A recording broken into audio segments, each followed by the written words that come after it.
Ako si Mirabel. Naaksidente daw ang asawa ko sa Amerika at namatay siya. Pero makalipas ang 10 taon, ay muli ko siya nakita at naging amo ko pa. Paano ang isang taong namatay na daw ay nagbalik pero hindi na niya ako makilala?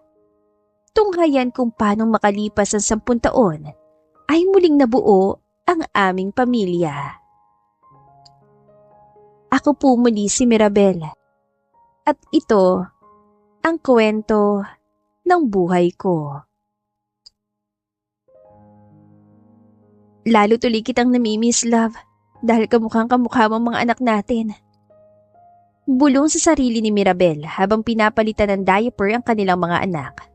Triplet sa mga anak ni Mirabel at Gregory, pero mag-isa lamang silang inaalagaan ni Mirabel dahil namatay daw sa aksidente si Gregory. Nasa Pilipinas si Mirabel noon at si Gregory naman ay nasa Amerika. Ibinalita lamang sa kanya ng mga magulang nito ang nangyari at sinabi na wala na nga daw ang kanyang asawa. Makalipas ang ilang linggo, ay umuwi ang mga magulang na may dalang urn kung saan daw nakalagay ang ashes ni Gregory, pero inilibing din agad yun. Nako, ang popogi naman talaga ng mga inaanak ko. Masayang sabi ni Jessica nang pumasok ito sa kwarto nila Mirabel. Siyempre, poging-pogi talagang babies ko. Pilit ang umiti na lamang si Mirabel at kinalimutan ng memorya ng asawa. Tinapos niya ang pagpapalitan diapers at isa-isa namang binihisa ng mga ito. Kawawa naman ano, lalaki sila ng walang ama. Malungkot na sabi ni Jessica at sinimulan nitong tiklupin ang damit ng mga bata. Ganun talaga, wala tayong magagawa. Pero palalakihin ko sila sa pagmamahal. Gagawin ko lahat para lumaki silang mabubuting bata at masaya. Nakangiting sabi ni Mirabel na pilit nilalabanan ng lungkot nang muling mapag-usapan ang tungkol sa namayapang asawa. Pero alam mo, Beshi, hindi ko talaga magets. Bakit wala man lamang kayo nakuha ang suporta ng mga bata? Anak ng bilyonaryo si Gregory. Siguradong may pera sa bangko yun at saka insurance para sa mga bata. Usisa ni Jessica. Meron nga, pero hindi daw kasi ako ang beneficiary. Katatapos lang kasi namin ikasal noon at hindi pa nailalagay ang pangalan ko sa mga papeles niya. Paliwanag ng dalaga. Pero mayaman ang pamilya niya. Madaming pera at ari-arian ng mama at papa niya. Bakit hindi man lamang magbigay ng tulong sa mga bata kahit panggatas at diaper man lamang? Apo naman nila ang mga yan eh. Wika ni Jessica. Alam mo naman galit sa akin ang mga yon. Ayaw nila sa akin para sa anak nila. Balik tanaw ni Mirabel, pero ang totoo ay understatement ang salitang ayaw. Galit na galit sa kanya ang donyang ina ni Gregory. Dugot laman nila tong mga batang to. Bakit kaya hindi man lamang sila tumulong? Bakit kaya hindi man lamang nila gusto makita ang mga ito? Paano nila natitiis ang ganitong kakute na mga bata? Tanong muli ni Jessica. Nasasaktan kasi siya para sa kanyang best friend. Sana, alam kong sagutin ng mga yan, oh. Matagal ko na ring iniisip yan. Pero napagod na lang din ako sa kakaisip. Mabuti pa, magbalat na lang ako ng buto para mabuhay ko itong mga anak ko. Para kapag dumating yung panahon na makikita na kami sa langit ng mahal ko, ay taas no kung masasabi na pinalaki ko mga bata ng masaya at malulusog. Ani Mirabel. Hay nako, napakabait mo naman talaga. Pero kung ako yan, naku talaga, lagot sa akin yung mga yan. Gigil na sabi ni Jessica. Inutusan kasi ng mga magulang niya si Gregory na magpunta sa Amerika. Asikasuhin ang problema sa isa sa mga negosyo nila. Kasamaang palad ay naaksidente ito at ang sabi naman ng mga magulang ay namatay na nga daw. Pero laking gulat na lamang niya nang malaman niya ang totoo matapos ang 10 taon. Dahil sa matinding kahirapan ay nakapagpasya si Mirabel na iwan muna ang kanyang mga anak para makapagtrabaho siya sa Maynila. Plano na niya kapag naging maayos ang lahat ay susunod sa kanya sa Maynila ang mga bata. Pupunta lang ako sa Maynila para maghanap ng trabaho. Hindi na kasi kinakaya ng kita ko sa paglalabada mga gastusin eh. At saka gusto ko rin sana kayong mapag-aral sa magandang paaralan. Malungkot na sabi ni Mirabel pero hindi niya pinapahalata yun sa mga anak niya. Pilit pa rin siyang umingiti. Pero mamimiss ka po namin, nanay. Pagtutol ng bata. Mamimiss ko rin naman kayo mga anak, pero kailangan nating magsakripisyo para gumanda ang buhay niyo. Ginagawa ko naman to para sa inyo eh. Kaya konting tiis na lang mga anak ha. Kapag naging maayos ang lahat, magkakasama-sama tayo ulit at magiging maayos din ang kinabukasan niyo. Paano po kung maging malungkot ka po doon? Paano po kung mamiss niyo po kami? Sino po yayakap sa inyo doon? Tanong ni Miko. Aba, talagang mamimiss ko kayo. Pero konting tiis lang ha. Lahat naman ay kaya kong gawin para sa inyo eh. Emosyonal na sabi pa ni Mirabel. Kung buhay lang po sana si tatay, hindi na natin kailangan maghiwalay. Malungkot na sabi ni Rico. Ganun talaga anak, wala na tayong magagawa. Pilitin na lang nating maging maayos. Para kung nakikita man tayo mula sa langit ng tatay nyo, matutuwa siya. Masakit man sa kalooban niya ay natuloy pa ring lumuwas ang Maynila si Mirabel. Nang nasa Maynila na siya ay manghang-mangha siya sa kapaligiran. Hala, ang ganda pala dito. Ang daming matataas sa buildings. Sana makahanap agad ako ng trabaho para makuha ko dito mga bata. Teka, nasa ba mga kaibigan ko na susundo dapat sa akin? Iginala ni Mirabel ang kanyang mga mata at pilit hinahanap ang kaibigan na susundo sa kanya. Ito kasi ang magbibigay ng tirahan sa kanya at tutulong na magkaroon ng trabaho. Ipapasok daw siya ng trabaho sa kontak nito. Ang usapan kasi nila ay doon sila magkikita sa terminal ng bus. Nakilala lamang niya ang kaibigan na iyon online gamit ang cellphone ng kaibigan. Hiningaan siya ng pera para daw sa processing fee at para sa titirahan niyang bahay, pati na rin pagkain. Ang totoo, ipinangutang pa niya ang pera na yon sa kagustuhan na makapagtrabaho sa Maynila. Hapon na pero wala pa rin siya nakikitang kaibigan. Nagsisimula na siyang kabahan. Nagugutom na rin siya pero pamasahe lamang talaga sa bus ang pera niya. Asan ka na ba? Baka naman na traffic lang yun. Sabi naman niya, sure naman daw na susunduin niya ako dito. Sabi ni Mirabel sa sarili. Kabado na siya pero pilit na nagpapakapositibo. Gabi na pero wala pa rin ang kaibigan ni Mirabel. Naiyak na siya. Takot na takot siya dahil wala siyang tutulugan at gutom na rin siya. Nahihilo na nga siya sa gutom at pagod. Sa sobrang pagod, puyat at gutom ni Mirabel ay nahilo siya. Nahimatay siya at sakto naman na may kotse na nakaparada kung saan siya nahimatay. Nang dumating ang driver ng sasakyang yon ay hindi nito napansin si Mirabel. Kaya nang patayo na ang dalaga, ay sakto naman na pinaatras ito ang sasakyan, kaya nabundol ito at nasagasaan. Mabuti na lamang ang tagsigawan ng mga tao, kaya tumigil ang lalaki sa pagmamaneho. Sinabihan ng isang barker ang driver na may nasagasaan daw siya. Ala, may nasagasaan ako! Agad na bumaba ang driver na si Jose para tignan kung sino ang kanyang nasagasaan. Laking gulat niya na makita si Mirabel na nakahiga at duguan na. Nagpatulong naman sila sa mga tao para dalhin ito sa ospital. Nang nilalapatan na ito ng lunas, ay tinawagan naman niya ang kanyang amo na si Gregory. Ikinuwento ni Jose sa kanyang boss na nasa ospital siya. Ipinahayag niyang may nasagasaan siyang babae at ninenerbyos siya sa posibleng mangyari.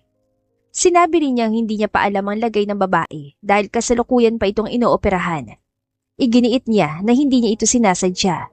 Maingat naman daw siya at bigla lang itong nagpunta sa likod ng kotse. Nakiusap siya kay Gregory na tulungan siya dahil ayaw niyang makulong. Huwag ka mag-alala, tutulungan kita. Papupuntahin ko dyan ang aking sekretarya para madalang ka ng pera para pambayad sa bills ng babae. Saang ospital ba yan? Sinabi ni Jose na nasa San Antonio Hospital lang siya malapit sa highway. Huwag ka mag-alala, papupuntahin ko agad dyan ang aking sekretarya. Kumalma ka lamang at asikasuhin mo lahat ng kakailanganin ng kawawang babae. Nagpasalamat si Jose at humingi ng paumanhin sa kanyang boss. Huwag mo na munang isipin yan, Jose. Sagot naman ni Gregory. Ilan sandali pa nga ay dumating ang sekretarya sa ospital at inasikaso ang lahat ng pangangailangan ni Mirabel. Nang mailipat na sa private room ang dalaga ay agad itong kinausap ni Jose. Humingi siya ng pasensya kay Mirabel at sinabing hindi niya ito ang nakita o gustong saktan. Sinabi naman ni Mirabel na hindi siya galit dito. Katunayan nga ay natutuwa pa nga siya dahil hindi siya pinabayaan ng mga ito. Tinanong ni Jose kung anong ginagawa ng dalaga doon. Ikinuwento ni Mirabel ang pakay niya sa Maynila. Tinanong ni Jose kung para saan ang 10,000 piso na yon. Para daw sa gagastusin ko dito sa Maynila habang naghihintay akong ipasok bilang katulong.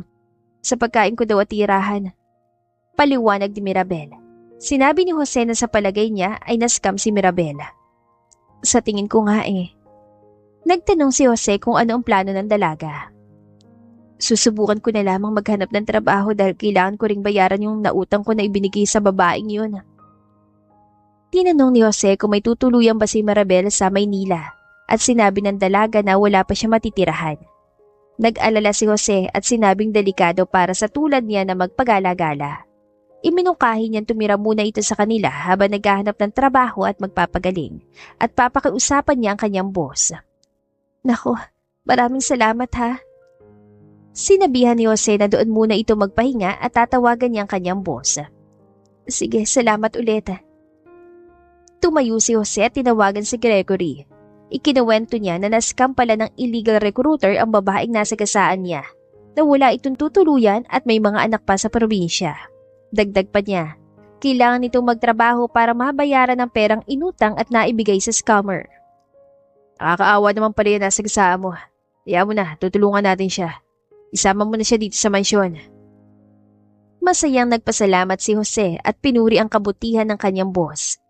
Makalipas ang ilang araw, nang mabayaran ng bill at ma-discharge si Mirabel, isinama na siya ni Jose sa mansyon. Manghang-mangha naman si Mirabel sa laki ng bahay. Wow! Sobrang ganda naman ng bahay na to, parang palasyo. Ipinagmalaki ni Jose ang kagandahan ng lugar at sinabing hintayin lamang si Gregory na bumaba.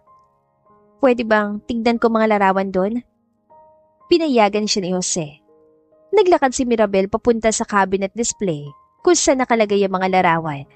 Nakangiti siya habang tinitignan ng mga larawan, pero laking gulat niya nang makita ang binata sa larawan.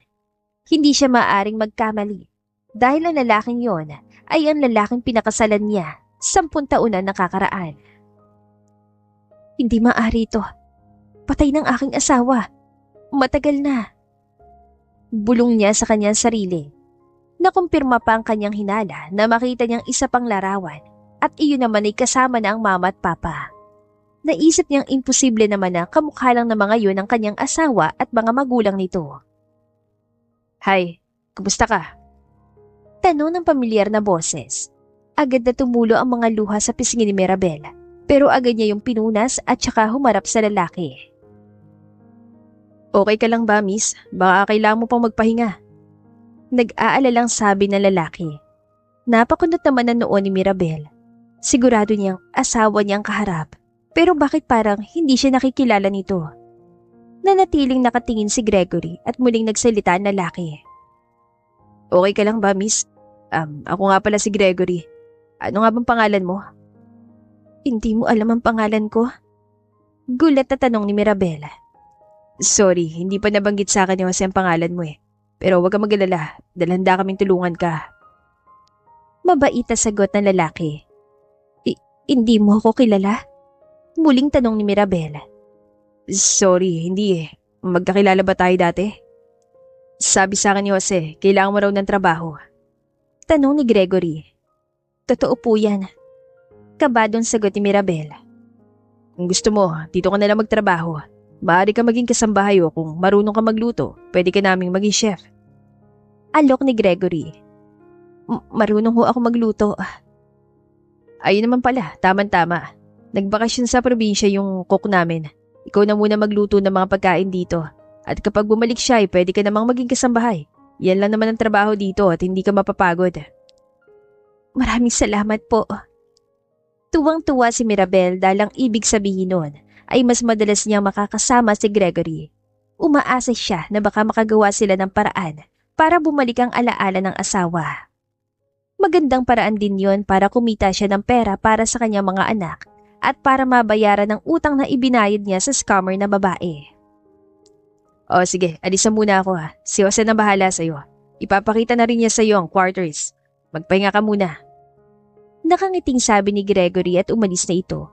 Bumaling naman ang dalaga kay Jose. Nagpasalamat siya kay Jose para sa lahat ng tulong na ibinigay nito sa kanya. Sinabi naman ni Jose na wala iyon At isa pa, gusto rin ito na makabawi sa pagkakasagasa niya kay Mirabel. Pinayuhan siya ng dalaga na kalimutan na nangyari dahil hindi naman yun sinasadya. At binigyan diin na napakalaking bagay para sa kanya ang magkaroon ng trabaho doon upang matulungan ang kanyang mga anak. Ngunit sa halip na seryosohin, pabirong tinanong ni Jose kung iyon lang ba talaga ang dahilan. Naguluhan si Mirabel at tinanong kung ano ang ibig niyang sabihin. Ipinaliwanag ni Jose na may halong pangaasar na nakita niya kung gaano kalagkit ang tingin ni Mirabel kay Gregory at tinudyo siya kung may gusto siya dito. Mariin naman itong itinanggi ng dalaga. Hindi nagpatalo si Jose at sinabing huwag na itong magkaila pa dahil magkaibigan na sila ngayon. Idinagdag pa niya na normal lang yon dahil maraming nagkakagusto sa kanyang boss at sa katunayan ay wala pa itong nobya. Hindi raw niya alam kung bakit pero ayon kay Jose, para bang hindi kaya ni Gregory na magkagusto sa iba dahil tila may laman na ang puso nito. Puro ka talaga kalokohan. Ihatid mo na ako sa maid's quarters at parang kailangan ko pa magpahinga. Salamat ulit sa lahat ng tulong mo. Nakangiting sabi ni Mirabel. Nakalipas ang ilang araw at naging maayos naman ang pananatili ni Mirabel sa mansyon. Magaan lang ang trabaho. Masaya na siya nakikita ang dating asawa pero hindi pa siya makabuo ng plano. Bihira din kasi niya itong makita dahil palagi itong nasa opisina. Isang araw, tumawag siya sa probinsya nila para kamustahin ang mga anak. Kumusta ka dyan sa Maynila? Tanong ni Jessica. Ayos naman ako. May mga magandang balita ako sa'yo pero may pangit na balita din. Bida ni Mirabel. Talaga? Ano mo na yung pangit na balita? Usisa ni Jessica. Alam mo bang, niloko ko ng kaibigan ko na nakilala ko sa Facebook? Yan yung magbibigay ng trabaho sa'yo? Ay sabi ko na nga ba't masama ang kutob ko sa babaeng yan eh. Oo, yun nga. Ibinigay ko yung 10,000 piso, hindi ba? Pero hindi siya dumating. Inabot lang ako ng gabi sa terminal pero walang dumating. At ito pa, nasa gasaan ako. Nahihilo ko nun at tatumba. Gutom na kasi ako at pagod na pagod. Kuwento ni Mirabel. Grabe naman pala mga nangyari sa'yo. E paano ka ngayon? Nag-aalalang tanong ni Jessica. Ayos lang. Meron din namang kasing magandang balita na nangyari. Yung nakabundol sa akin, driver siya na isang mayamang pamilya. Inasikaso nila ako at pinagamot ako ng maayos. At nang malaman nila ang sitwasyon ko, tinulungan pa niya ako. Kinupkup muna nila ako at binigyan niya rin ako ng trabaho. Mahabang kwento ni Mirabel. Aba, maganda pala yan. Ano, kahit na naloko pa may maganda pa rin mangyayari. Eto pa, hulaan mo kung sino may-ari ng mansyon na pinagtatrabahuhan ko. Sino? Si Gregory. Si Gregory? Okay ka lang ba? Nakalog na ba yung utak mo? Paano mangyayari si Gregory may-ari ng mansyon matagal nang patay ang asawa mo? 10 taon na. Nasisiguro ko siya yun. Baka naman kamukha lang. Ibig sabihin, pati magulang niya ay kamukha din. Nakita ko mga larawan ng mama at papa niya. Sila yun, sigurado ako. Hindi ba't ang mga magulang ni Gregory nagsabi na patay na siya? Paalala ni Jessica. Hindi ko alam pero totoong na aksidente siya pero hindi siya namatay. Nawalan lang siya ng alaala at ginamit lang yung pagkakataon na yon ng mga magulang niya para mailayo ako at ng mga bata.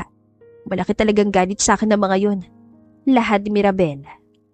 Grabe naman pala yung mga yan. Dismayadong sabi ni Jessica. Hindi ko rin alam bakit grabe ang galit sa akin ng mga yon. Siguro dahil mahirap lang ako kaya ayaw nila sa akin. Masama talaga yung mga mayayaman na yan. Naiiling na balik tanaw ni Mirabel na numbalik sa kanyang hirap na pinagdaanan sa pamilya ni Gregory. Kumusta na si Gregory? Anong itsura niya ngayon? Usisa ni Jessica. Ganun pa rin, gwapo pa rin, mabait pa rin. Hindi nga lang niya ako naaalala pero mabait siya sa akin sa tingin ko. Ramdam naman niya kung sino ako. Lahad ni Mirabel. Huwag ka masyadong umasa, baka masaktan ka lang. Ani Jessica na nag-aalala sa kaibigan. Basta gagawa ako ng paraan para maalala niya ako.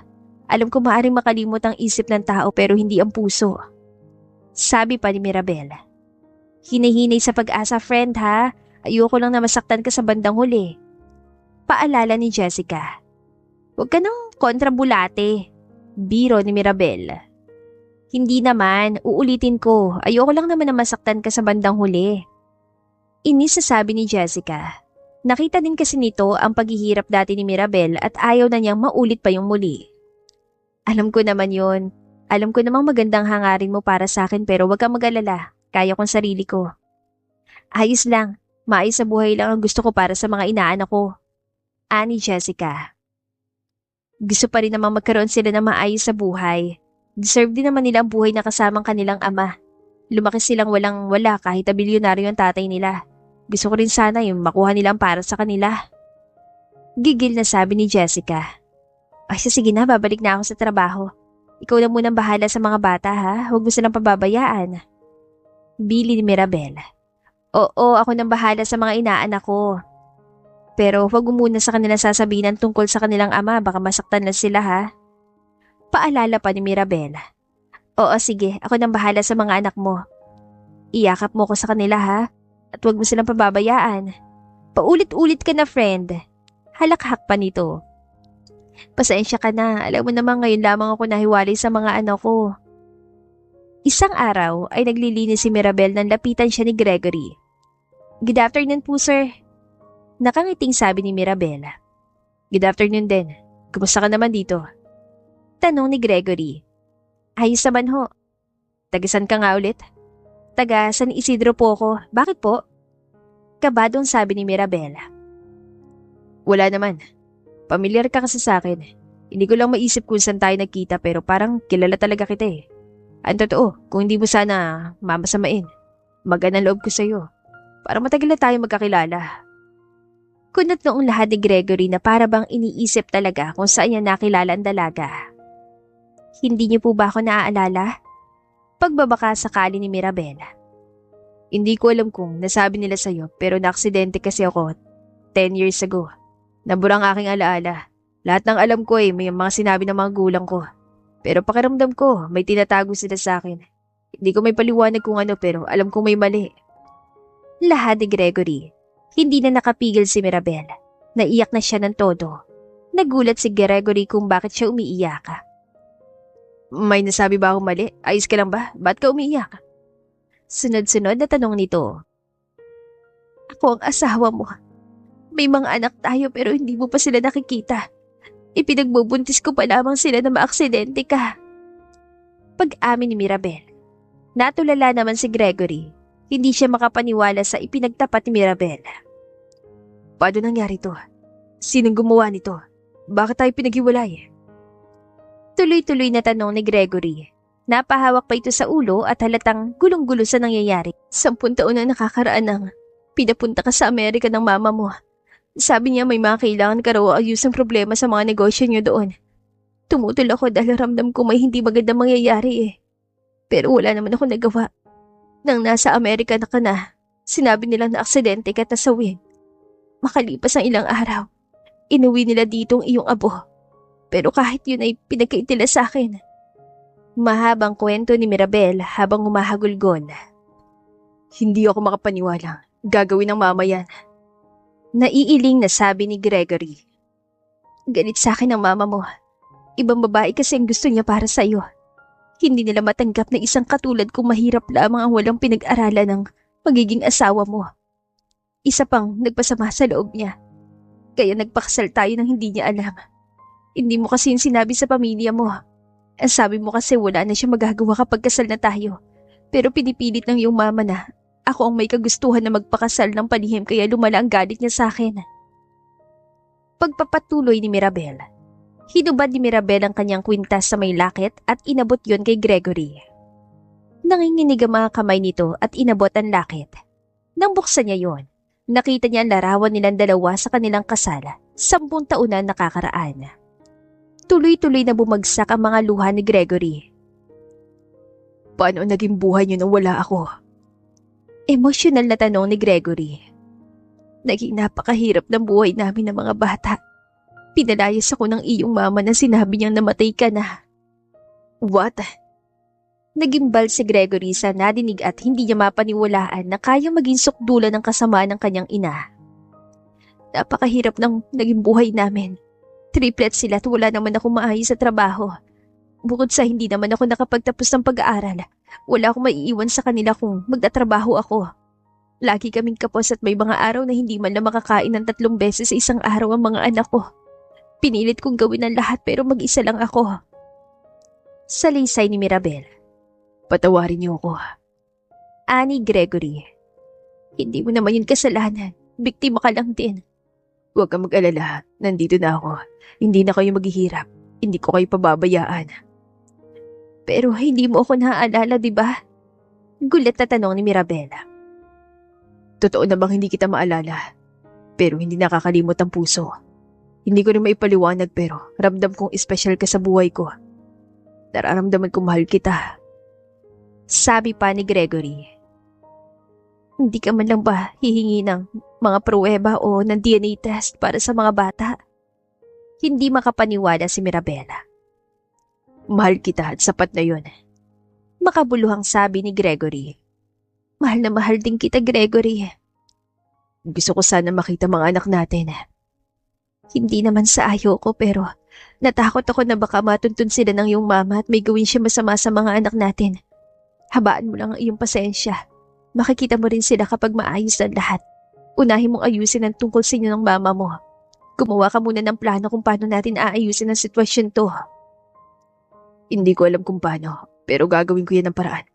Masakit para sa akin ang isipin na 10 taon silang walang kinilalang ama. Masakit para sa akin ang isipin na naghihirap sila sa loob ng 10 taon. Kayang-kaya ko namang ibigay sa kanilang masaya at maginhawang buhay. Pero hindi ko alam. Patawarin mo ako. Napahagulgol na naman si Gregory. Huwag mo nang isipin na kasalanan mo to. Hindi mo naman ginusto maaksidente. Alam ko kung hindi nangyari yon, hindi mo pababayaan ang ating mga anak. Mabuting tao at mabuting asawa ka. Alam ko magiging mabuti kang ama sa ating mga anak. Kailanman, hindi ko yung pinagdudahan. Marahang sabi ni Mirabel. Masayang-masaya ang puso niya. Salamat sa pag-unawa at suporta mo. Mag-iisip ako ng paraan kung paano natin ito maaayos. Aasahan ko yan. Niyakap ni Gregory si Mirabel ng buong higpit. Pareho silang naiyak sa pinaghalong sama ng loob at tuwa. Napakasakit kasi na nangyari sa kanila. Mahal na mahal nilang isa't isa, pero pinaghiwalay sila ng isang taong hindi naniniwalang magiging masaya sila. Masaya din sila dahil sino ba naman ang mag-aakala na makalipas ang 10 taon ay mabubuo din pala ang kanilang pamilya. Kinabukasan, tinawag ni Gregory si Mirabel sa kanyang opisina. Mayroon itong isang home office sa mansyon. Bakit po? Ipinatawag niyo po ba ako? May ipapagawa po ba kayo? Tanong ni Mirabel. Huwag ka nga mag-potsoy sa akin. Ipapaalala ko lang na asawa mo ko. Natatawang sabi ni Gregory. Iniiwasan ko lang na may makaalam ng totoong sitwasyon. Kung sa bagay, tama ka. Pero ang totoo, wala naman akong ipapagawa. Gusto ko lang sanang ibigay sa itong sweldo mo. Sabi ni Gregory sabay abot ng isang sobre. Nagtaka si Mirabel dahil makapal ang sobre na yon. Parang ang dami naman ho yata nito. Hindi ba't 10,000 piso lang naman po ang sweldo ko dito? Pag-alma ni Mirabel. Nanatiling tahimik si Gregory at nakatitig lang sa dalaga na may ngiti sa mga labi nito. Napakunutan noon ni Mirabel. Binuksan niya ang sobre at nagulat siya dahil napakaraming pera sa loob. Teka, hindi naman ho ito 10,000. Sobra-sobra to. Gulat na sabi ni Mirabel. Alam ko, pero para sa mga bata yan. Alam ko magpapadala ka ng pera sa probinsya. Bayaran mo yung na-scam sa'yo na 10,000 piso. Pagkatapos, ipamili mo ng mga bata ng mga pangangailangan nila.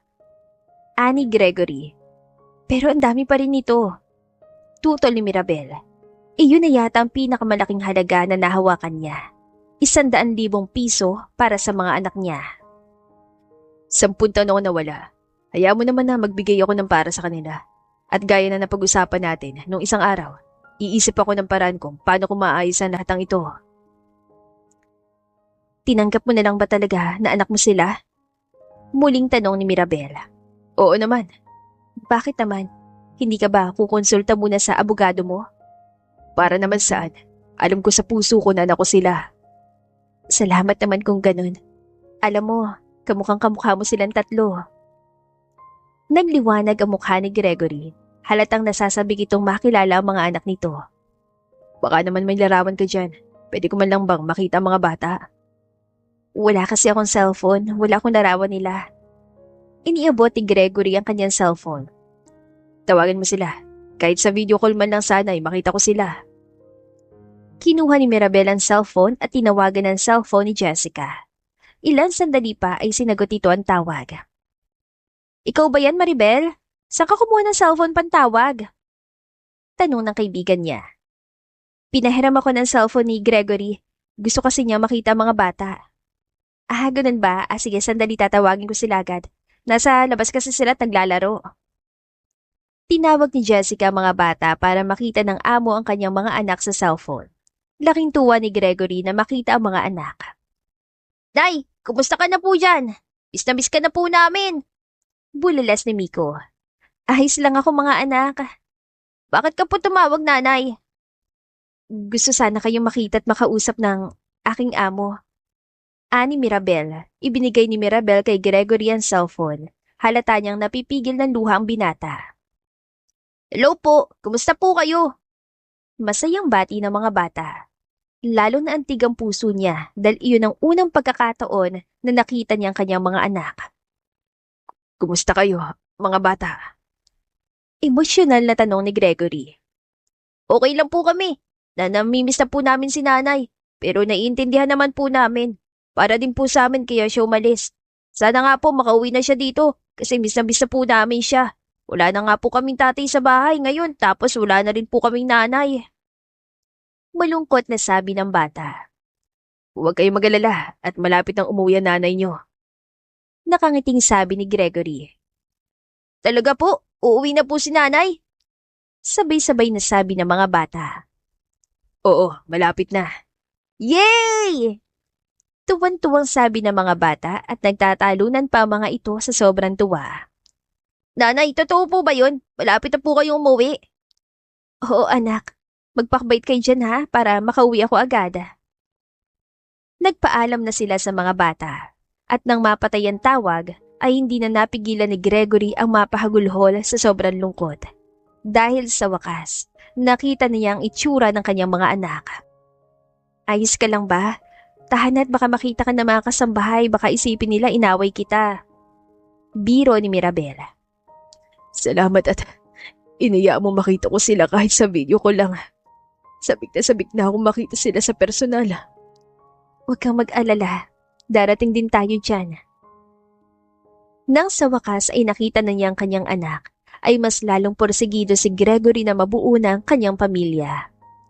Merong conference sa Taiwan si Gregory kaya umalis ito ng ilang araw. Kabadong-kabado si Mirabel dahil naaalala niyang huling beses na ng ibang bansa ito.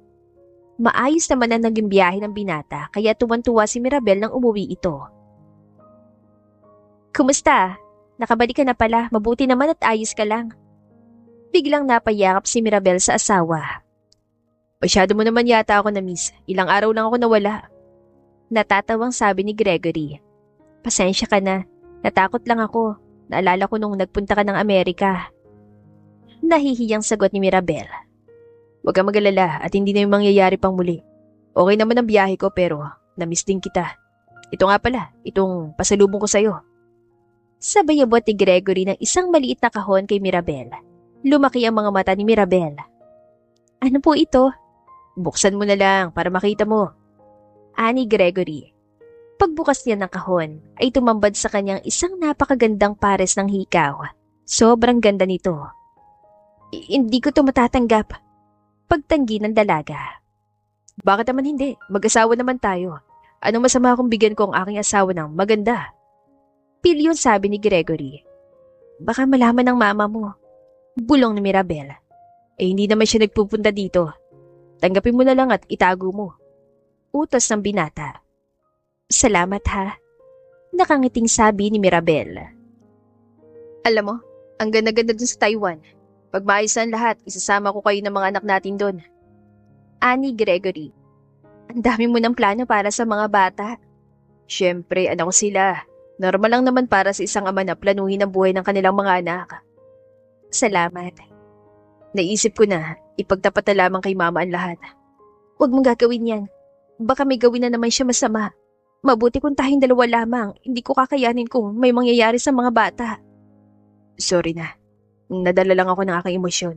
Gustong-gusto ko na kasi kayo makasama at mabuo tayo dito sa sarili kong bahay. Alam ko naman, pareho lang naman tayo ng gusto eh. Pero gusto kong sana maging maayos ang lahat. Gusto kong planado ng maigi para hindi magkaroon ng aberya. Wala akong maisip na paraan, kundi ipagtapat sa kanya ng totoo. Baka panahon na para malaman niya. Hayaan mo na muna. Baka makaisip pa tayo ng ibang paraan. Nagpatuloy sila sa patagong relasyon nila. Iniiwasan din nilang makahalata ang mga kasambahay dahil baka may magsumbong sa mama nila. Isang gabi. Ay, anak ng tipaklong! Gulat na sigaw ni Mirabel. Sorry, nagulat kita. Natatawang sabi ni Gregory. Okay lang pero bakit kasi nandyan ka? Wala, gusto lang kitang yayain maglakad-lakad sa labas. Ang ganda kasi ng buwan at ang lamig ng simoy ng hangin. Hindi ako makatulog kaya naisipan kong maglakad muna. Parang ang boring naman kung mag-isa ako maglalakad, di ba? Paliwanag ni Gregory. Sige, okay lang sa akin. Magkasama silang naglalakad-lakad sa labas ng bahay nila. Tama naman si Gregory, maganda ang buwan. Bilog na bilog ito at malamig pa ang simoy ng hangin. Habang naglalakad sila ay may nakita silang nagtitinda ng balot. Aba, pwede palang makapasok ang mga vendors dito. Puna ni Mirabel. Oo nga no, balot bang tinda niya? Tanong ni Gregory. Oo, balot nga. Gusto mo ba? Ani Mirabel. Oo, namimiss ko ng kumain ng balot. Tara. Bumili sila ng balot at tumigil muna sila sandali para kainin yon. Masarap ba? Oo, paborito ko to. Sagot ni Gregory. Talaga? Dati kasi ayaw mo niyan eh. Ayoko ng balot? Gulat na tanong ng binata. Oo, palagi nga kitang niyayayang kumain ng balot dahil paborito ko yan na tumatanggi ka. Sabi mo hindi mo kayang kumain ng sisiw. Halakhak ni Mirabel. Ganun ba? May babae kasing ipinakilala sa akin ng mama. Sabi niya, nobya ko raw yun. Hindi ako naniniwala dahil wala ako nararamdaman para sa kanya. Yung babaeng yun ang nagpapakain sa akin ng balot at sinabi na paborito ko daw ito. I knew it. Something was off. Ani Gregory. Nagkaroon ka ng nobya? Gulat na tanong ni Mirabel. Hindi Alam kong hindi totoo ang sinasabi nila. Malayo ang loob ko sa kanya. Depensa ni Gregory. Hindi sumagot si Mirabel at nagpatuloy lamang sa pagkain ng balot. Napansin naman agad yon ni Gregory. Teka, natahimik ka. Nagsiselos ka ba? Pilyong tanong ng binata. Hindi Pagkaila ni Mirabel. Pero ang totoo ay sumama ang loob niya at nakaramdam siya ng pagsiselos. Ang totoo kasi, kahit may mga nanliligaw sa kanya ay hindi na siya pumasok sa relasyon dahil tanging si Gregory lamang ang laman ng puso niya. Sus, nagsiselos ka eh. Giit ni Gregory. Bakit naman ako magsiselos wala naman akong karapatan? Anong wala? Ikaw ang legal wife ko. Nakalimutan mo na bang kasal tayo? Katwiran ni Gregory. Hindi ko nakalimutan yon syempre. Pero kahit man kasal tayo wala naman tayong relasyon. Kaya wala pa rin akong karapatan. May karapatan ka. Ngayon na pag-uusapan na rin lang naman Tatanungin ko sana sa'yo. Okay lang ba na magkabalikan na tayo? Emosyonal na tanong ni Gregory. Baka naman nabibigla ka lang. Hindi ako nabibigla. Ramdam ko naman na mahal kita. Gusto ko mabuo ang pamilya natin. Hindi naman natin kailangan maghintay na makagawa tayo ng paraan para sa mga bata. Pwede na tayong magkabalikan ngayon. Mahal kita. Sana mahal mo rin ako. Mahabang sabi ni Gregory. Paano mo naman na sigurong mahal nga kita? Pilyang sabi ni Mirabel. Kita ko sa mga mata mo. At saka para kang kinikilig tuwing nakikita mo ako. Halakhak ni Gregory. Aba, assuming ka masyado Kunwaring naiinis sa sabi ni Mirabel. Bakit? Hindi mo ba ako mahal? Tanong ni Gregory. Mahal? Maiksi pero siguradong sagot ni Mirabel. Ayun naman pala tapos ang usapan. Nakangiting sabi ni Gregory. Magsasalita pa sana si Mirabel pero bigla na lamang siya niyakap ng binata at hinagkan sa mga labi. Napangiti na lamang si Mirabel at para bang ayaw na niyang matapos sa mga sandaling yon. Sa tinanggal-tagal ng panahon ay nayakap din niya ulit ang pinakamamahal niyang asawa. Simula ng gabing yon, ay formal na nga silang nagkabalikan. Isang araw, habang nag-uusap sila, ay bigla naman dumating si Doña Mildred. Ginagawa mo dito, hampas lupang babae? Totoo palang sumbong ng mga kasambahay. Alam ko na ang lahat. Mama, anong ginagawa mo dito? Paano mo nagawang lokoy ng sarili mong ina? Sumbat ng matanda. Paano niyo nagawang itago sa akin ang asawa ko? Bakit o sinira ninyo ang aking pamilya? Sumbat ni Gregory. Ginawa ko lamang ang makabubuti para sa'yo. Makabubuti ho pa para sa akin na inilihim niyo sa akin ang tungkol sa aking mga anak? Paano niyo yan nagawa sa akin? Naluluhang sabi ni Gregory at puno ng sama ng loob ang bawat katagang binitawan niya. Naisip mo ba yan nung pinakasalan mo siya? Tutol ako sa kanya pero pinakasalan mo pa rin siya. Anong klaseng anak ka? Sigaw ng matanda. Dahil mahal ko siya, mama. Siyang babaeng gusto kong makasama sa habang buhay. Lahad ni Gregory. Sayang ang magandang buhay na ibinigay namin sa'yo. Hindi mo man lang maisip kung ano sasabihin ng mga tao tungkol sa atin. Gusto mo makasama habang buhay isang katulong lamang? Hindi mo na kami binigyan ng kahihiyan. Sumbat ng kanyang mama. Mabuting tao siya, mama. Wala nakakayanin siyang aking asawa. Ang totoo, ipinagmamalaki ko na siyang aking asawa. Isang babaeng hindi lamang maganda, kundi may mabuting puso pa. Walang masama. Masyado ka nang binulag sa katotohanan ng babaeng yan. Mahal ko siya. Kalokohan. Hindi ho yun kalokohan. Mali na hindi nyo lang siya matanggap dahil mahirap siya. Hindi dapat siya hinusgahan ng mga tao dahil lang sa estado ng kanyang buhay. Giit pa ni Gregory. Makakapayag ba ako mapahiya? No, hindi ako papayag na mabuo ang pamilya ninyo. Hindi ko sila matatanggap. Lahad ng matanda. No, mama. Ako ang masusunod sa sarili kong buhay. Sabi ni Gregory. Kailangan mong pakasalan si Erica. Kasal na ako. Pero si Erica nararapat sa'yo. Bakit yung naisip na bagay kami? Dahil mayaman siya? Yan lang bang batayan mo, mama? Pang-uusig ni Gregory. Oo, dahil mabuti siyang babae at galing siya sa maayos sa pamilya. Hindi kanya gagamitin at hindi siya magdadala ng kahihiyan sa ating pamilya. Hindi ko pumahal si Erica. Si Mirabel ang laman ng aking puso kahit pa hindi ko siya naaalala. Alam ng puso ko ang taong nais ko makasama sa habang buhay. Giit ng binata. Nahihibang ka na. Naiiling na sabi ng kanyang mama. Mahal na mahal kita, mama. Pero hindi ko na kayang manatili pa kasama mo. Napakasakit para sa akin na malaman kung totoong ginawa mo pero pinilit kong manatili dahil ina kita at ayoko mag-isa ka. Sinubo ko makahanap ng paraan para may ayos ang lahat pero sa tingin ko, hindi mo talaga matatanggap ang aking mag-iina. Emosyonal na sabi ni Gregory. Kahit anong gawin mo, hindi ko matatanggap ang babaeng yan at kahit ang mga anak niya, hindi ko matatanggap sa pamilya natin. Pagkaklaro pa ng Donya. Pero anak ko rin sila at apo mo sila. Sariling dugot laman mo. Wala akong pakialam. Hindi ko sila matatanggap. Tapos ang usapan. Giit ng matanda. Lumapit si Gregory sa ina at hinagka nitong mariin sa pisngi ang kanyang mama. Nang bumitiw siya, ay hinagka niya ito sa noo. Paalam, mama. Wala nang nagawa ang matanda. Umalis si Gregory kasama si Mirabel. Masamang-masama ang loob niya dahil naiwan na siya mag-isa. Sa unang pagkakataon ay sinuway ng kanyang anak ang kanyang kagustuhan kaya lalong tumindi ang galit niya kay Mirabel. Natuluyan ng umalis ng mansyon si Mirabel at Gregory. Umuwi sila sa probinsya ni Mirabel para makasama ang mga bata. Ilang oras din ang biyahe nila pero panay kwentuhan sila sa biyahe kaya napanatag na rin si Mirabel. Bakit ba kasi kabado ka? Tanong ni Gregory. Hindi ko alam kung ano mangyayari sa sitwasyon natin. Ani Mirabel. Magtiwala ka lang, magiging maayos din ang lahat. Nang dumating sila sa bahay ni Mirabel, ay sinalubong sila ng mga nagtatakbuhang mga bata. Pero napatigil ang mga ito na makita si Gregory. Sino pong kasama niyo, Nay? Tanong ng bata. Mga anak, kasama ko ng tatay ninyo. Bumaling siya sa asawa at ipinakilala ang mga bata. Ito si Rico, yun naman si Nico, at ang huli ay si Miko. Ang cute naman ng mga pangalan nila at ang popogi nila. Kamukha ko silang tatlo.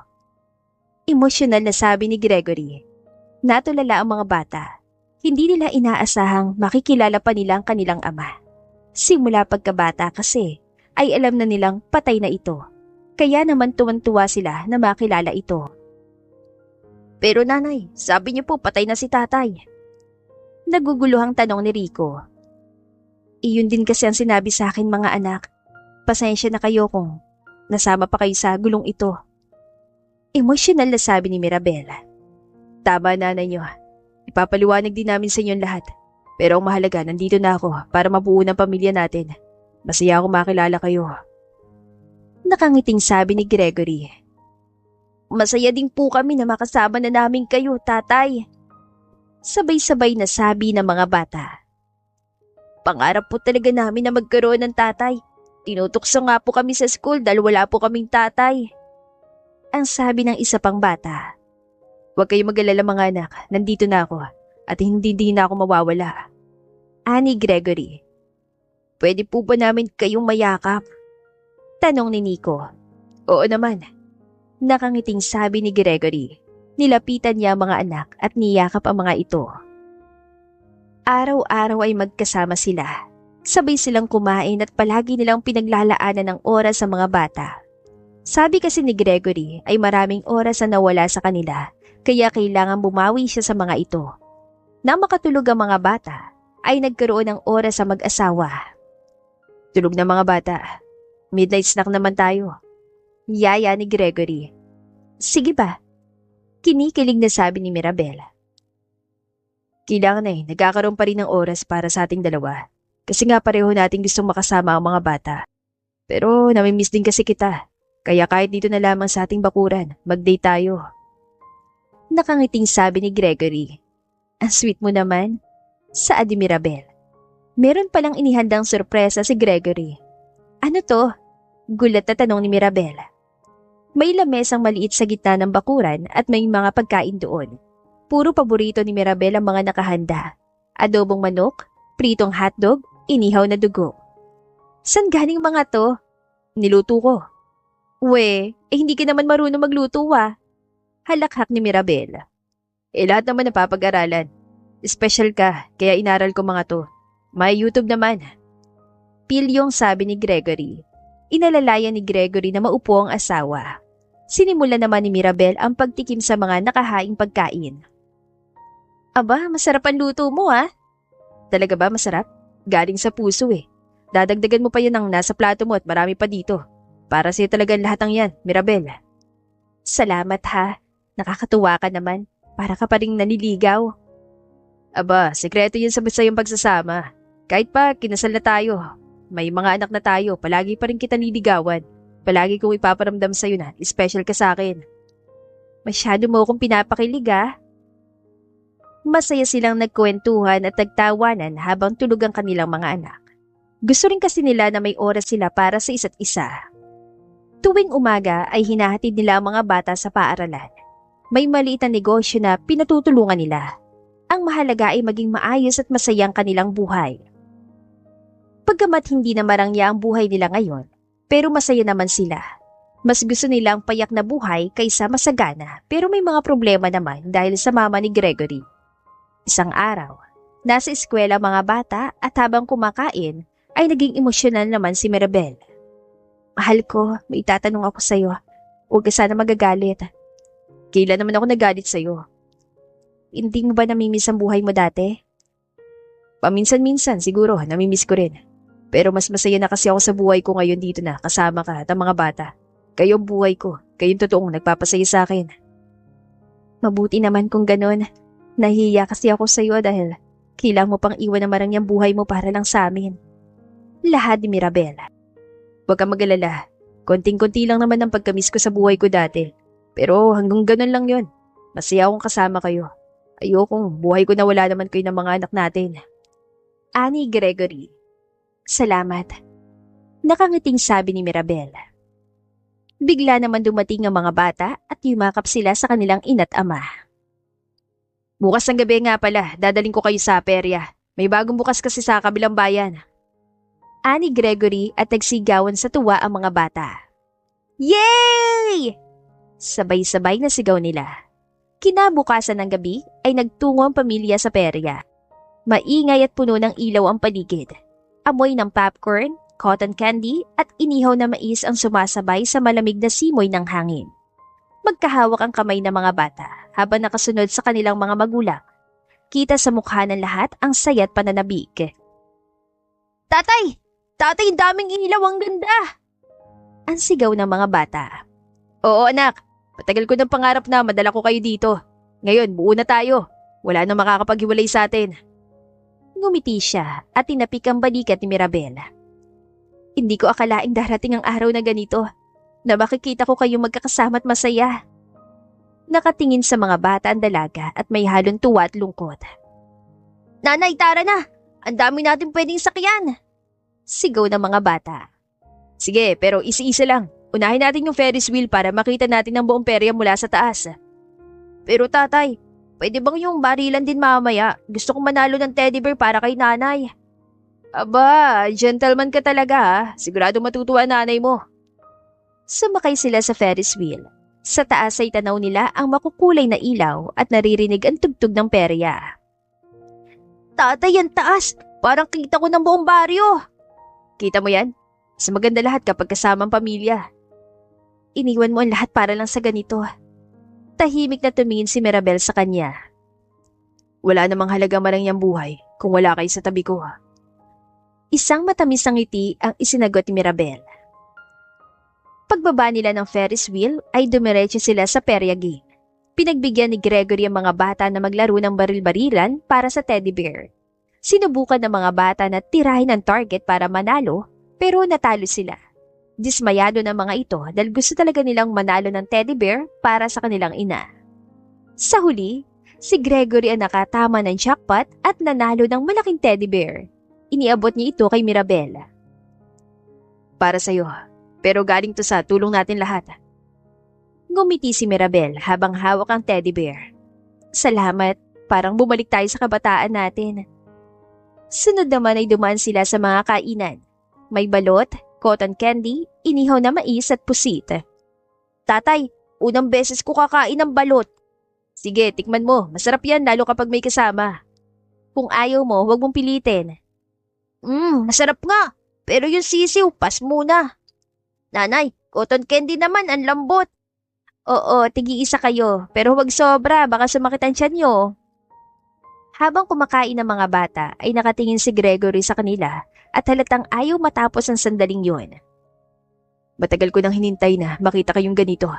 Dati puro trabaho, puro pera, pero walang ganitong saya. I felt empty and incomplete.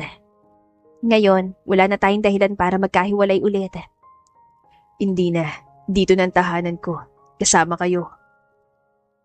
Nagpatuloy ang gabi sa laro, tawanan at kwentuhan. Bago umuwi, ay tumigil sila sa gitna ng perya at nagpa-picture. Yakap-yakap ni Gregory ang triplets habang hawak ang kamay ni Mirabel. Kahit saan tayo pumunta, basta buo tayo, masaya ako. Promise tatay, lagi tayong magkakasama. Pamilya habang buhay. Mahal kita nanay, mahal kita tatay. Mahal din namin kayo mga anak. Tumingin kay Mirabel si Gregory at saka bumulong. At mahal na mahal kita. Napakasaya nga ng pamilya pero hindi nila alam na may kaganapan pala na gugulo sa masayang nasimula nila. Anong ginagawa niyo dito, Mama? Gulat na tanong ni Gregory nang isang araw ay kumatok ang matanda sa bahay nila. Nandito ako dahil sinamahan ko si Erica. Buntis ako at kailangan mong panagutan ng anak natin. What? Wala naman nangyari sa atin. Pagtanggi ni Gregory. Nakalimutan mo rin ba pati yun? Emosyonal na tanong ni Erica. Nasisiguro ko walang nangyari sa atin.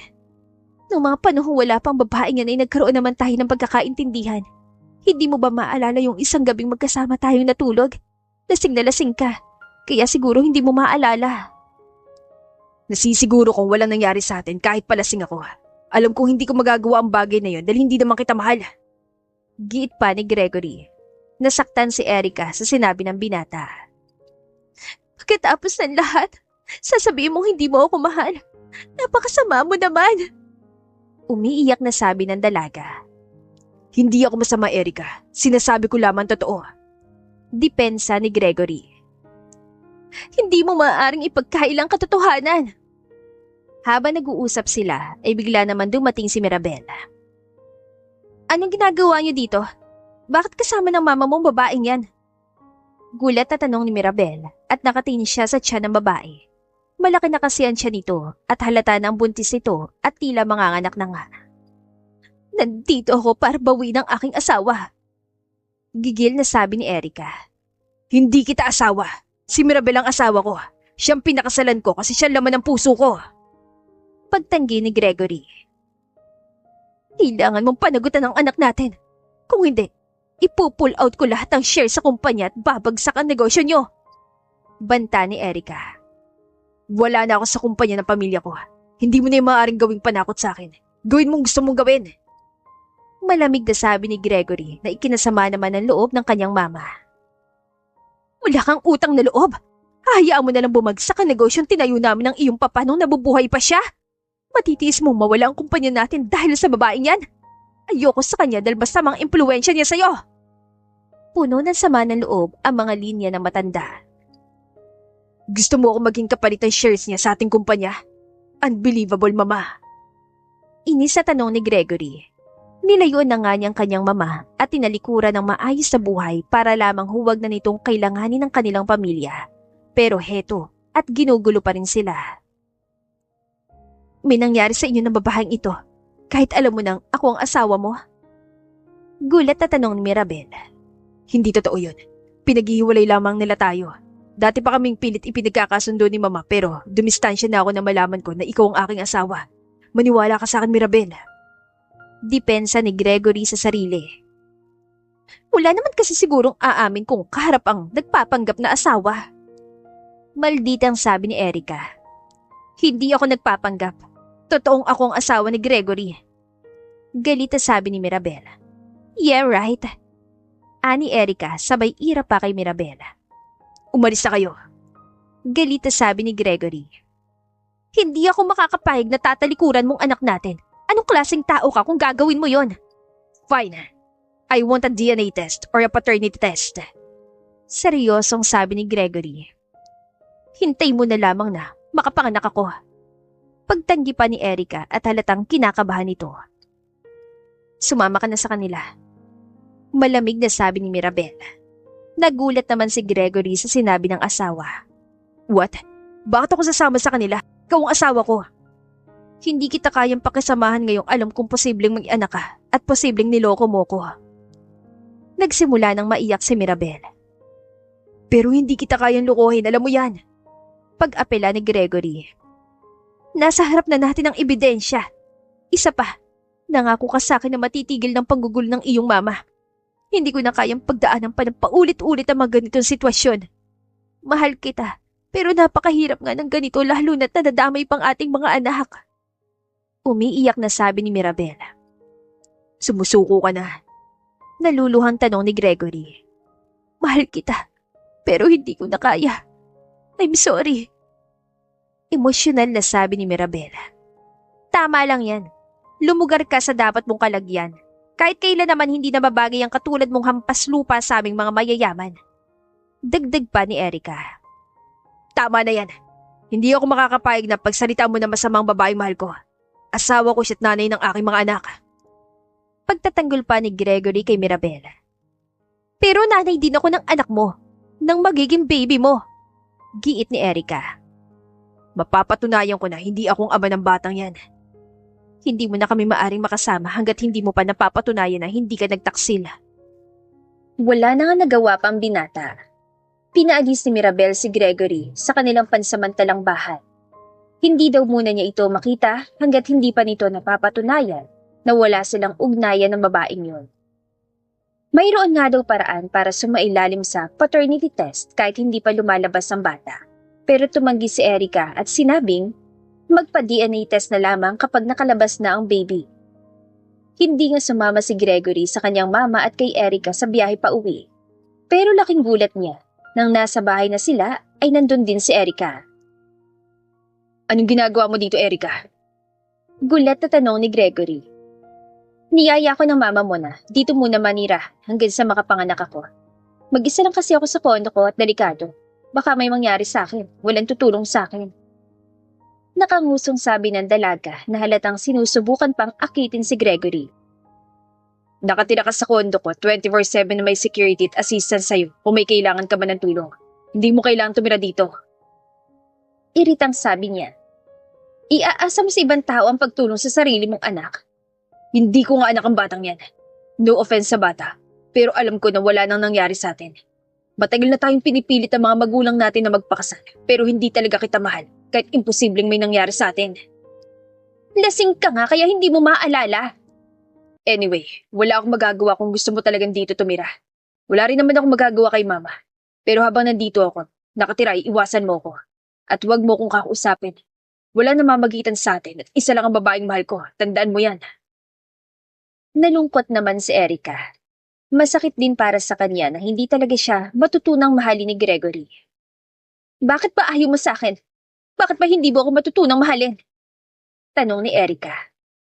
Isang tao lamang alam ng puso ko. Si Mirabel yun. At hindi mo rin naman kasalanan dahil bago ka pa dumating, nagmamahala na kami. Paliwanag ni Gregory. Pero nawalan ka ng alaala. Paano mo na sigurong mahal mo na nga siya? Gaya ng palagi kong sinasabi, utak lang ang nakakalimot, pero ang puso, hindi nakakalimot kailanman. Hindi ko man maalala si Mirabel, pero ramdam ko sa sarili ko na siyang babaeng minamahal ng puso ko. Pagkasabi noon, umalis na si Gregory at nagkulong ito sa kwarto. Hindi nga ito sumabay sa hapunan dahil ayaw niyang makaharap si Erica at ang kanyang mama. Araw-araw nga na iniiwasan ni Gregory si Erica. Nais niyang umalis sa bahay o manatili na lamang sa hotel habang hinihintay ang panganganak ni Erica. Pero naging mapilit si Doña Mildred na dapat daw ay makasama si Gregory habang naghihintay sa panganganak ni Erica. Lihim na sinusubukan ni Gregory na tawagan si Mirabel pero hindi dito sinasagot ang mga tawag niya. Miss ko na si Mirabel. Miss na miss ko na rin ang mga anak ko. Sana matapos na lahat ng ito para makasama ko na silang muli. Alam kong isa lang ito sa mga pagsubok na malalampasan din namin. Bulong ni Gregory sa sarili. Isang araw ay nagkamali si Mirabel at nasagot niya ang tawag ni Gregory. Iba kasi ang numero na ginamit ang binata. Hello? Sino to? Mirabel, please, huwag mong ibababa ang tawag. Gusto lang kitang makausap sandali lang. Pagmamakaawa ni Gregory. Hindi ba't malinaw naman ang sinabi ko? Ayoko makausap ka habang hindi natin nalilinaw, habang hindi mo napapatunayan na wala kang kinalaman sa ipinagbubuntis ni Erica. Respetuhin mo naman ang aking kailangan.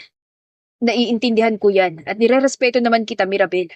Pero miss na kita. Nangungulila na ako sa mga bata. Pwede ko ba kayong makita kahit sandali lang? Masakit para sa akin na pinaghiwalay tayo ng mama mo. Pero nung muli tayo magkita, pumayag ako. Pero ito na naman. Kailan ba siya titigil? Hanggang kailan ko kakayanin lahat ng ito? Ayokong sumuko pero kapag sobra-sobra na.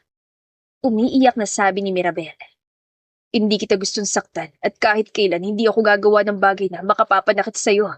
Alam ko, pero ang mama mo, hindi siya titigil hanggat hindi tayo nasisira. Naiisip ko ay ano? Kabadong tanong ni Gregory. Minsan, gusto ko na sumuko. Hindi mo na ba ako mahal? Hindi mo ba ako kayang ipaglaban? Mahal kita at kaya kitang ipaglaban. Pero sobra-sobra na mga ito. Pati ang mga bata na apektuhan na. Kung ako lang sana, kaya kong tiisin lahat eh. Pero hindi ako makakapayag na madami ang mga anak natin. Inilaban naman natin eh. Pero baka talagang hindi tayo dapat para sa isa't isa. Baka dapat ay makinig na tayo sa mga sinasabi ng mama mo. Baka tama siya. Marahang sabi ni Mirabel. Hindi ako makakapayag na mawala ka sa akin. Hindi ako papayag na mawala mga bata sa akin. Giit ni Gregory.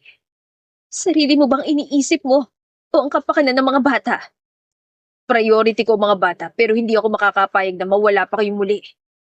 Hindi ko na nga kaya ang paggugulo ng mama mo at ni Erica. Gagawan ko ng paraan, pangako. Maniniwala na lamang ako kapag nakita ko na. Sa ngayon, ayaw mo na kita makita. Umuwing luhaan si Gregory. Dumating na ang araw ng panganganak ni Erica. Kabadong-kabado si Gregory kahit pa nga alam niya na ang totoo. Kilala kasi niya si Erica at alam niyang gagawin nito ang lahat para lamang magulo sila. Agad niyang pinuntahan si Mirabel. Anong ginagawa mo dito? At malinaw ng ating usapan na hindi ako makikipagkita sa'yo hanggat hindi mo napapatunayan na hindi mo anak ang bata. Pero naanak na siya. Nandito na ako para isama ka sa ospital para makita mo ang paglabas ng resulta. Nagpa-DNA test na kami at ngayon malalaman ang resulta. Pumayag naman si Mirabel at sinama siya sa ospital. Dumating naman agad ang resulta. Magkakaharap sila sa kwarto mismo ni Erica. Bakit nandito pa yung babaeng yan? Anong ginagawa niya dito? Bakit ka mo? Dahil kailangan makita niya resulta. Papatunayan ko sa kanya na hindi ako nagtaksil. Dumating ang staff ng ospital at ipinasa nito ang resulta sa kanila. Nanginginig sa gulat si Gregory nang marinig ang resulta. Hindi maaari. Paano naging positibo ang resulta ng DNA? Gulat na tanong ng binata. Kita mo naman positibo ang resulta ng DNA test. Ikakaila mo pa rin ba anak mo siya? Maawa ka naman sa anak ko. Umiiyak na sabi ni Erica pero hindi natinag si Gregory. Ikaw maawa sa akin at sa aking mga anak. Wala naman tayong magiging problema kung talagang anak ko siya. Pananagutan ko pero alam kong hindi. Maawa ka naman sa amin, Erica. Pabayaan mo na kaming buuin ang aming pamilya. 10 taon na kami nagkahiwa-hiwalay. Madaming panahon na nawala sa amin. Huwag mo na sanang dagdagan pa. Halos nagmamakaawa na sa adik Gregory pero hindi nagpapatinag ang dalaga. Hindi ko alam ang sinasabi mo. Wala akong ginagawang masama. Natural lang siguro na gusto kong ipaglaban ng tama para sa anak ko. Alam mo ang totoo, Erica. Bigla naman lumabas ng kwarto si Mirabel at nagmamadaling palabas ng ospital. Hindi na siya hinabol pa ni Gregory dahil alam nito na nasaktan na naman niya si Mirabel. Habang naglalakad sa labas ng ospital, ay umiiyak si Mirabel. Ayaw naman niyang sukuan si Gregory, pero parang doon na din papuntan lahat. Habang naglalakad siya, ay may babaeng lumapit sa kanya. Hindi ito nagsasalita, pero bigla ito nag-abot ng isang sobre kay Mirabel. Pagkatapos nun, umalis na rin ang babae.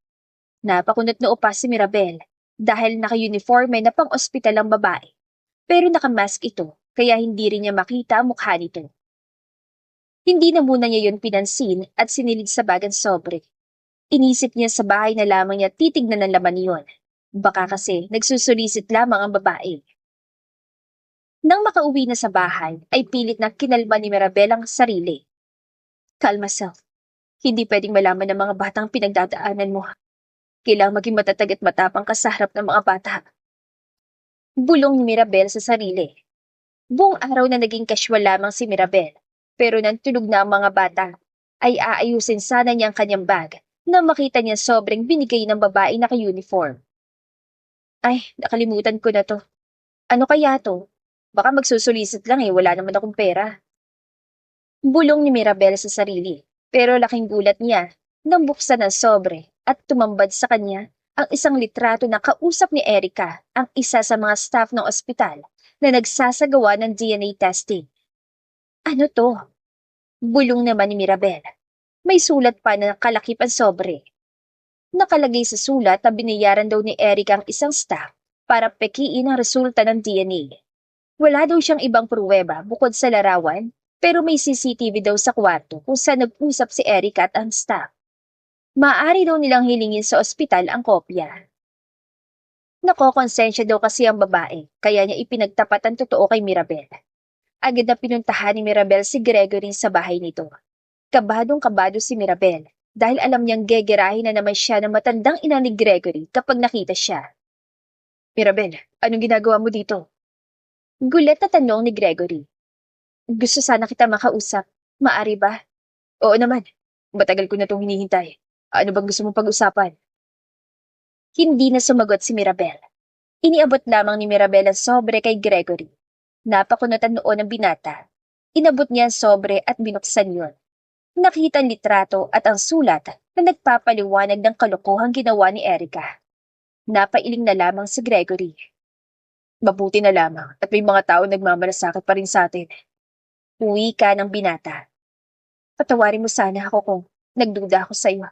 Maintindihan mo na hindi madali ang mga pinagdaanan ko. Natakot lang ako na masaktan ulit. Emosyonal na sabi ni Mirabel. Hindi mo kailangang humingi ng tawad, Mirabel.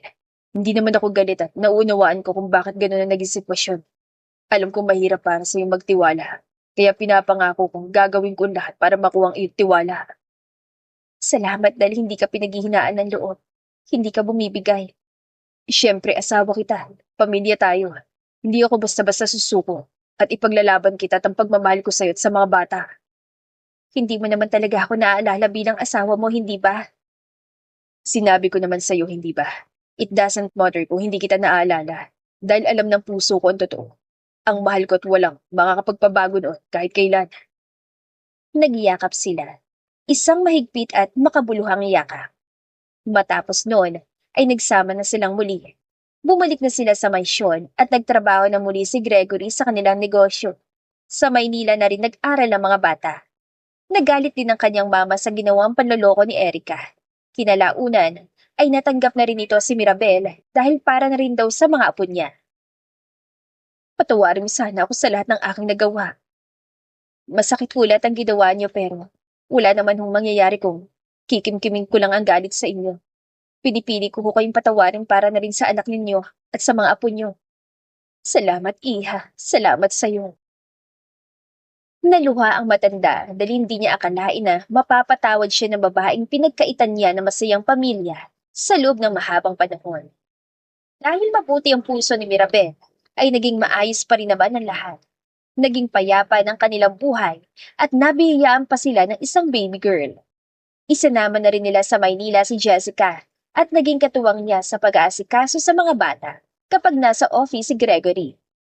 Napakahirap ng pinagdaanan ni Mirabel, pero nagtiis siya at natutong magpatawad kaya sa bandang huli. Naging masaya pa rin siya kasama ang kanyang pamilya. Lalong lumago ang mga negosyo ni Gregory at ang mga bata naman ay lumaking mababait at may takot sa Diyos. At dito na po nagtatapos ang ating kwentong pag-ibig. Maraming salamat po sa pakikinig. To God be the highest glory. Hanggang sa muli. Paalam!